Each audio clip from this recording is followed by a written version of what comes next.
માંડલા ગામે રેડ કરી નકલી દારૂ બનાવતી મિની ફેક્ટરી ઝડપી. પોલીસે ઘટના સ્થળેથી અંદાજે 5 લાખથી વધુનો મુદ્દામાલ કર્યો જપ્ત. થરા પોલીસે માંડલા ગામે રેડ કરી નકલી દારૂ બનાવતી મિની ફેક્ટરી ઝડપી પાડી હતી. પોલીસે ઘટના સ્થળેથી અંદાજે 5 લાખથી વધુનો મુદ્દામાલ કર્યો જપ્ત.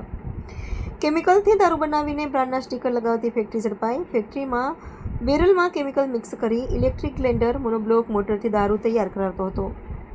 થરા નજીક માંડલામાં નકલી દારૂ બનાવતી મિની ફેક્ટરીનો પર્દાફાશ થયો છે. થરા પોલીસે રેડ કરી નકલી દારૂ બનાવતી મિની ફેક્ટરીનો ભંડાફોડ કર્યો છે અને દારૂ બનાવટ માટે વપરાતી મશીનરી કબજે કરવામાં આવી છે. થરા પોલીસના સ્ટાફે માંડલા અણદાભાઈ પટેલના ખેતરમાં આવેલા પાકા ઢાળિયામાં દરોડો પાડ્યો હતો.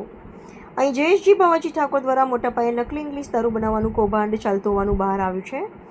પોલીસે ઘટના સ્થળેથી અંદાજે 5 લાખથી વધુનો મુદ્દામાલ જપ્ત કર્યો છે. પાલનપુર અને પાટણથી એફએસએલ અધિકારીઓને બોલાવ્યા હતા. તેઓને શંકાસ્પદ પ્રવાહીના સેમ્પલ લીધા છે, જેથી સાબિત કરી શકાય કે આ દારૂ સ્વાસ્થ્ય માટે કેટલો જોખમી હતો. મુખ્ય આરોપી જયેશ બાવાજી ઠાકોર થરા પોલીસની રેડ દરમિયાન ભાગી છૂટ્યો હતો. પોલીસે જયેશ ઠાકોર, તેની અને આ કૌભાંડમાં સંડોવાયેલા અન્ય મળતિયાઓની શોધખોળ કરી રહી છે. આરોપીઓ વિરુદ્ધ પ્રોહિબિશન એક્ટ અને ભારતીય ન્યાય સંહિતાની વિવિધ કલમો હેઠળ ગુનો નોંધાયો છે.